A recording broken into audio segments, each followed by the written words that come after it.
Olá, boa tarde. São 4h29 e este é o Justiça Agora. O Supremo Tribunal Federal mantém suspensão de contrato da Telebrás com uma empresa norte-americana para exploração de satélite.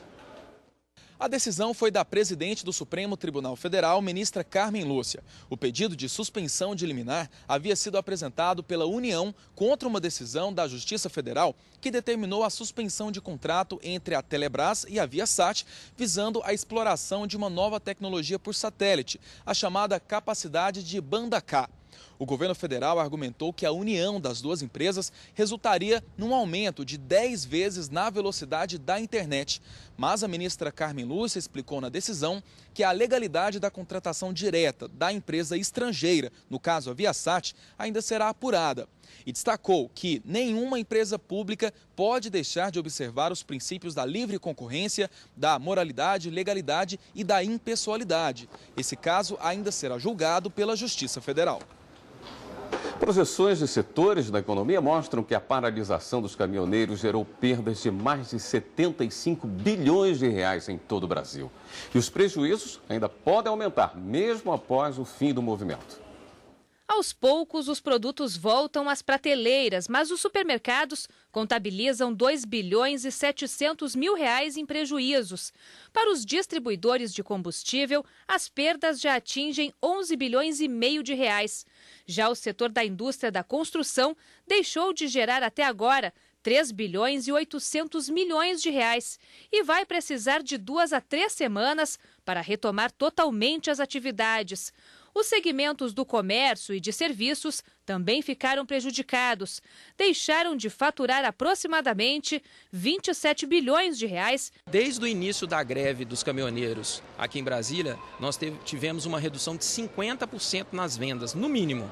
Diante desse cenário, especialistas acreditam que até o crescimento do produto interno bruto deva ser afetado e menor do que o inicialmente esperado para 2018. O número, que era próximo de 3% no início do ano, agora chega a 2%. Com a paralisação, alguns voos foram cancelados. Esta jogadora de basquete de Brasília tinha um torneio em Foz do Iguaçu, no Paraná, que foi suspenso. Os organizadores tiveram receio de que os atletas não tivessem como se deslocar dentro da cidade ou ficassem impedidos de voltar. Existe um calendário das competições e provavelmente para remarcar essa data pode atingir outras competições, coincidir com outras datas de outras competições.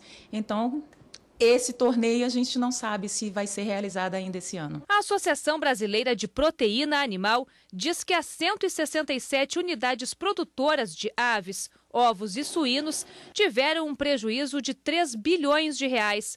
Além disso, perderam 70 milhões de aves mortas por falta de ração. E a cadeia produtiva da pecuária de corte deixou de movimentar entre 8 bilhões e 10 bilhões de reais, segundo a Associação Brasileira das Indústrias Exportadoras de Carne. Os produtores de leite perderam 1 bilhão de reais, parte disso com o descarte de mais de 300 milhões de litros de leite.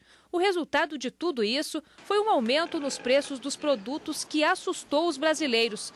A batata e o tomate, por exemplo, tiveram um reajuste de mais de 100%. Os prejuízos monetários ainda vão ser calculados durante esse período, né? Nós tivemos assim uma entrada muito baixa de algumas mercadorias, em especial essas mercadorias que estão mais distantes do Distrito Federal, porque a produção local do Distrito Federal entrou normalmente aqui. Tanto é que folhagem, produtos que nem abobrinha, chuchu, tiveram até os preços mais baratos, porque não teve queda da entrada delas. O Justiça Agora fica por aqui. Logo mais, às 6h30 da noite, a gente tem um novo encontro no Jornal da Justiça, segunda edição. Até lá.